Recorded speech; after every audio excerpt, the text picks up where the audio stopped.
ಪ್ರೇಮ ಕಾಯವಿ ಇವತ್ತಿನ ಸಂಚಿಕೆಯಲ್ಲಿ ರಾಮ್ ಬರ್ತಡೇ ಇರುತ್ತೆ. ಹಾಗೆ ಎಲ್ಲರೂ ಬಂದುಬಿಟ್ಟು ಕರೆಕ್ಟ್ 12 ಗಂಟೆಗೆ ಅವನ ರೂಮಿಗೆ ಬಂದುಬಿಟ್ಟು wish you happy birthday Ram ಅಂತ ವಿಶ್ ಮಾಡ್ತಾರೆ.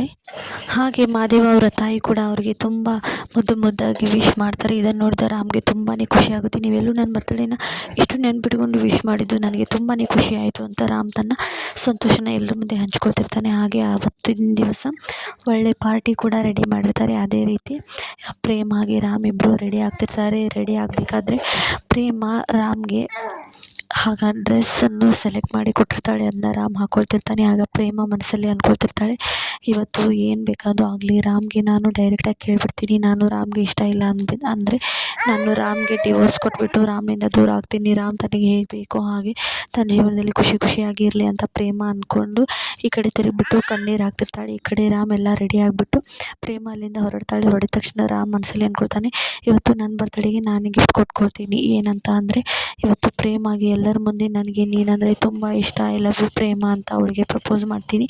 ನನ್ನ ಮನಸ್ಸಲ್ಲಿರೋ ಪ್ರೀತಿನೆಲ್ಲ ಹೇಳ್ಕೊಳ್ತೀನಿ ಅಂತ. ನನ್ನ ಮನಸ್ಸಲ್ಲಿರೋ ಪ್ರೀತಿನ ಹೇಳ್ಕೊಳ್ಳೋಕ್ಕೆ ರಾಮ್ ಕೂಡ ರೆಡಿ ಆಗ್ತಿರ್ತಾನೆ. ಪ್ರೇಮ, ನೀ ಇಷ್ಟು ದಿನದಿಂದ ಕಾಯ್ತಿರೋ ಒಂದು ಗುಡ್ ನ್ಯೂಸ್ನ ನನಗೆ ಇವತ್ತು ನಿನಗೆ ಸರ್ಪ್ರೈಸಾಗಿ ಕೊಡ್ತೀನಿ. ಹಾಗೆ ನನ್ನ ಬರ್ತಡೇಗೆ ನಾನೇ ಗಿಫ್ಟಾಗಿ ಈ ವಿಷಯನ ತೊಗೊಳ್ತೀನಿ ಅಂತ ರಾಮ್ ಅಂದ್ಕೊಳ್ತಿರ್ತಾನೆ. ಇಷ್ಟ ಆಗುತ್ತೆ ಇವತ್ತಿನ ಎಪಿಸೋಡ್ನಲ್ಲಿ. ಅದೇ ರೀತಿ ಮನೆಯವರೆಲ್ಲರೂ ಸೇರಿಬಿಟ್ಟು ರಾಮ್ ಬರ್ತಡೇಗೆ ತುಂಬ ಚೆನ್ನಾಗಿ ರೆಡಿ ಮಾಡ್ತಿರ್ತಾರೆ. ನೀವು ಈ ವಿಡಿಯೋನ ಪೂರ್ತಿಯಾಗಿ ನೋಡ್ಬೋದು. ಇಷ್ಟ ಆಗುತ್ತೆ ಇವತ್ತಿನ ಎಪಿಸೋಡ್ನಲ್ಲಿ. ನೆಕ್ಸ್ಟ್ ಎಪಿಸೋಡ್ಗಾಗಿ ಸಬ್ಸ್ಕ್ರೈಬ್ ಮಾಡಿ. Stay tune. Bye, take care.